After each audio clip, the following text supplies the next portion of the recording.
अस्सलामुअलैकुम, my name is Maria Parveen and welcome to my YouTube channel. आज की इस वीडियो में हम ENG 101 के क्विज़ 1 की प्रिपरेशन के अबाउट डिस्कस करने जा रहे हैं। इस वीडियो में मैं आपको जो भी मोस्ट इंपॉर्टेंट टॉपिक्स लग रहे हैं या जिसमें से आपके MCQs वगैरह आ सकते हैं उसके अबाउट आपको बताऊंगी। आपने वो क्या करना है, उनको प्रिपेयर कर लेना है। इसके अलावा जो मतलब यहाँ पे टॉपिक्स बताऊंगी, इसके अलावा जो है ग्रामर आपको आनी चाहिए, तो वो भी आप कर लीजिएगा। मतलब parts of speech and tenses जो हैं ये मेन चीज़ें हैं। प्रपोजिशन जो है उसमें भी मेन चीज़ है, तो ये आप लाजमी कर लीजिएगा। वो आपके चाहे आप इसमें कुछ करें ना करें, उसमें से आपके MCQs लाजमी आते हैं, तो ग्रामर भी आपने लाजमी करनी है। उसके अलावा यहाँ से जो इंपॉर्टेंट टॉपिक्स हैं मैं आपको बता देती हूँ। तो ये वही नोट्स हैं जो मैंने आपको शार्ट लेक्चर्स प्रोवाइड किए थे, उन्हीं में से मैंने यही वही उन्हीं नोट्स से आपको करवा रही हूँ। तो यहाँ पे फर्स्ट लेक्चर में जो इम्पोर्टेंट चीज़ है वो आपको डेफिनेशन आनी चाहिए डिक्शनरी की। तो यहाँ से आपने इसकी ये डेफिनेशन जो है ये कर लेनी है, ठीक है। कि डिक्शनरी की डेफिनेशन क्या है, ये आपकी ऐसे आ सकती है कि यहाँ से वो आगे देख सकें। मतलब आपसे पूछ सकते हैं कि only list and records of language, मतलब ये चीज़ें होती हैं, ये किस में होती हैं। आगे आपको नीचे ऑप्शन दे सकते हैं डिक्शनरी या कुछ और ऑप्शन, मतलब ऑप्शंस आपको दे सकते हैं। या आपको ये भी कह सकते हैं कि dictionary is a book that only list and, अगर यहाँ पे ये फिल इन द ब्लैंक मतलब कुछ ऐसा दे सकते हैं, तो ये आपने इसकी डेफिनेशन कर लेनी है।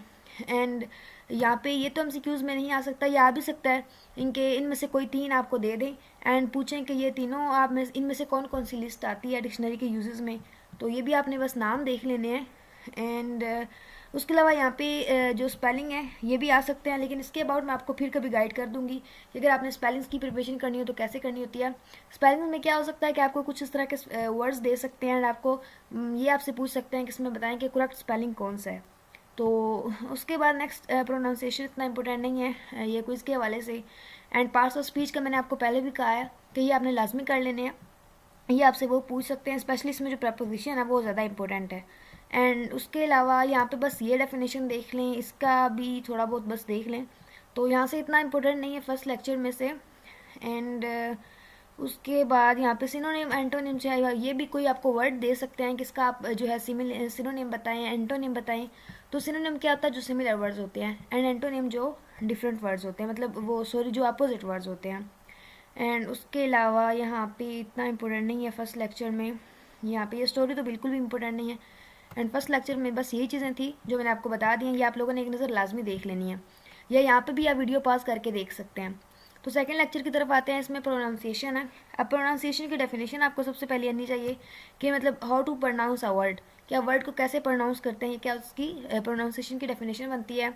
एंड यहाँ से भी आप दे सकते हैं फोनोमिक सैम्बल्स कौन से होते हैं, ये आपने उसकी डेफिनेशन देख लेनी है। Set of special symbols that are used to indicate each speech sound, मतलब एक स्पीच साउंड को जो इंडिकेट करते हैं फिनोमिक सैम्बल्स होते हैं। एंड जैसे कि ये वर्ड्स यहाँ पे कुछ दिए गए हैं, तो ये अपने बस डेफिनेशन इसकी याद रखनी है। एंड यहाँ पे जो मैंने हाईलाइट किया हुआ है कि फिनोमिक सैम्बल्स को शो कैसे किया जाता है, स्लैश के साथ शो किया जाता है, ये आपको यहाँ पे नज़र आ रहा होगा, तो ये भी आपने याद रखना है। वावल्स ये इंपॉर्टेंट है, ये आपको MCQs में पूछ सकते हैं कि शॉर्ट वावल्स कितने होते हैं, लॉन्ग वावल्स कितने होते हैं, डिप लॉन्ग वावल्स कितने होते हैं। ये बहुत ज़्यादा इंपॉर्टेंट है, ये आपके MCQs में आ सकता है। 8 होते हैं, ये 5 होते हैं, ये 7 होते हैं। एंड ये आपने बस याद रखना है, टोटल 20 वावल्स होते हैं, ठीक है। एंड उसके बाद कंसोनेंट्स जो हैं वो 24 होते हैं, एंड इसकी भी डेफिनेशन याद रखनी है। स्ट्रेस की डेफिनेशन लाजमी याद रखिएगा, ये भी काफ़ी इंपॉर्टेंट है। यहाँ से वो पूछ सकते हैं कि dash is the extra force use in pronouncing, तो ये आपने कहना है कि स्ट्रेस है, तो ये भी आप याद रखिएगा। इस तरह ये इनमें से कुछ आएंगे, सारे नहीं आएंगे। तो उसके अलावा नेक्स्ट लेक्चर देख लेते हैं जल्दी से। तो नेक्स्ट लेक्चर हमारे पास थर्ड है, इसमें है कि रीडिंग फॉर मेन आइडिया, ये लेक्चर बहुत ज़्यादा इंपॉर्टेंट है। तो बाकी लेक्चर्स भी पिछले भी इंपॉर्टेंट थे, जो मेन चीज़ें थी मैंने आपको बता दी हैं। ये लेक्चर जो है आपके मिड टर्म के हवाले से भी इंपॉर्टेंट है, एज वेल एज आपकी क्विज़ के हवाले से भी इंपॉर्टेंट है। तो यहाँ पे देखें, इसमें मेन आइडिया जो है वो टॉपिक का जो नेम है, मतलब लेक्चर का नेम है, उसी के अबाउट सारा आपको पता होना चाहिए मेन आइडिया क्या होता है। एंड इस लेक्चर में भी यही डिस्कस किया गया, topic of the paragraph, main idea of the paragraph, details. तो ये तीनों चीज़ें आपको एक एक चीज़ क्लियर होनी चाहिए। एंड मैंने इस पर जो वीडियो मतलब शार्ट लेक्चर है मेरा या जो वीडियो है वो लाजमी आप देख लीजिएगा, इसको आप समझ लीजिएगा, ये बहुत ज़्यादा इंपॉर्टेंट है। तो इसमें किसी भी तरह के आपको स्टेटमेंट दे के वो आपसे पूछ सकता है। एंड फर्दर यहाँ पे देखें कि subject of the whole paragraph, and यहाँ पे तो इतना नहीं है, या फिर भी आप लेक्चर ले लीजिएगा, उसमें मैंने डिटेल से समझाया हुआ था। एंड टॉपिक सेंटेंस, ये टॉपिक सेंटेंस की डेफिनेशन मैंने यहाँ पे डाल दी थी। टॉपिक सेंटेंस की डेफिनेशन क्या होती है कि जिसमें पूरे पैराग्राफ का जो निचोड़ मतलब एक ही सेंटेंस में दिया गया होता है, ठीक है। एंड यहाँ पे तो एग्जांपल्स थोड़ी सी दी गई हैं, ये समझने के लिए आपने एग्जांपल्स एक नज़र ये वाली कर लीजिएगा, क्योंकि मैंने रेड जो है ना ये इसीलिए किया होता है क्योंकि वो बहुत ज़्यादा वाला इंपॉर्टेंट होता है, इसलिए मैंने उसको रेड किया होता है। तो आप ये भी देख लीजिएगा। एंड नेक्स्ट लेक्चर की तरफ जल्दी से आ जाते हैं। तो नेक्स्ट लेक्चर नंबर 4 हमारे पास है, इसमें भी वही चलता आ रहा है, टॉपिक एंड मेन आइडिया। तो ये मैंने आपको बार बार हर वीडियो में, काफ़ी वीडियोस में मैंने ये बार बार कहा है कि आपने topic of the paragraph, main idea, topic sentence, sporting details, ideas, ये चीज़ें जो हैं ये अच्छे से कर लेनी है, इनको समझ लेना है। जब एक दफ़ा आप समझ लेंगे आपको काफ़ी आसानी हो जाएगी। एंड अभी भी अगर आपने वीडियोज़ वो नहीं देखी तो आप वो वीडियोज़ लाजमी देख लीजिएगा, ताकि आपकी ये क्या कि सिर्फ अभी नहीं प्रिपरेशन होगी क्विज़ की, बल्कि मिड टर्म की एंड फाइनल टर्म की भी प्रिपरेशन हो जाएगी जब एक दफ़ा आप इसको समझ लेंगे। तो ये बहुत ज़्यादा इंपॉर्टेंट है, ये आप देख लीजिएगा। एंड यहाँ पे भी मैं थोड़ा बहुत बता देती हूँ आपको मेन आइडिया एंड इन सारी चीज़ों के बताऊँ अबाउट। स्पोर्टिंग डिटेल्स क्या होती है?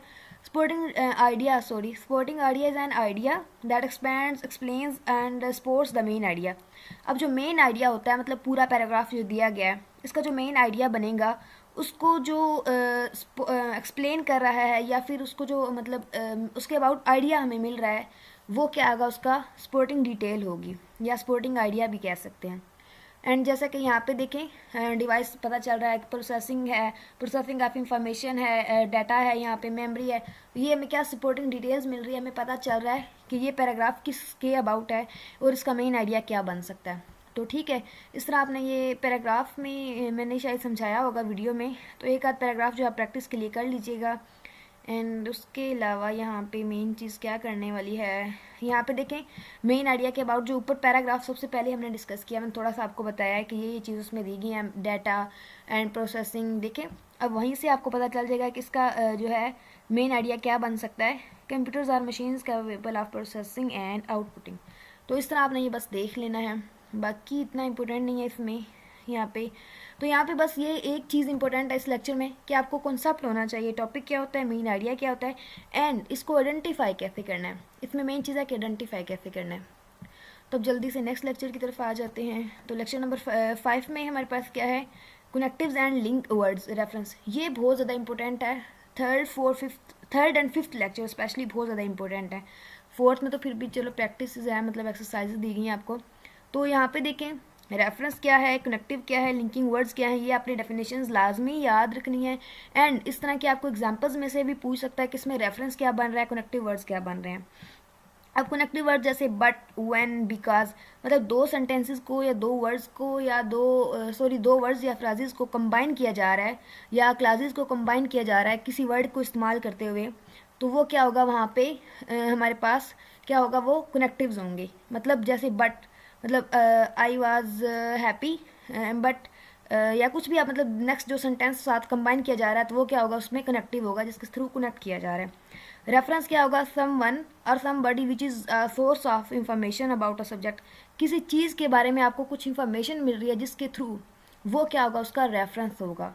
लिंकिंग वर्ड्स जो हैं ये भी इसी तरह होते हैं, लाइक जैसे कनेक्टिव्स होते हैं, ये भी टू क्लासेज या कंडीशंस वगैरह को कंबाइन करने के लिए यूज़ किए जाते हैं।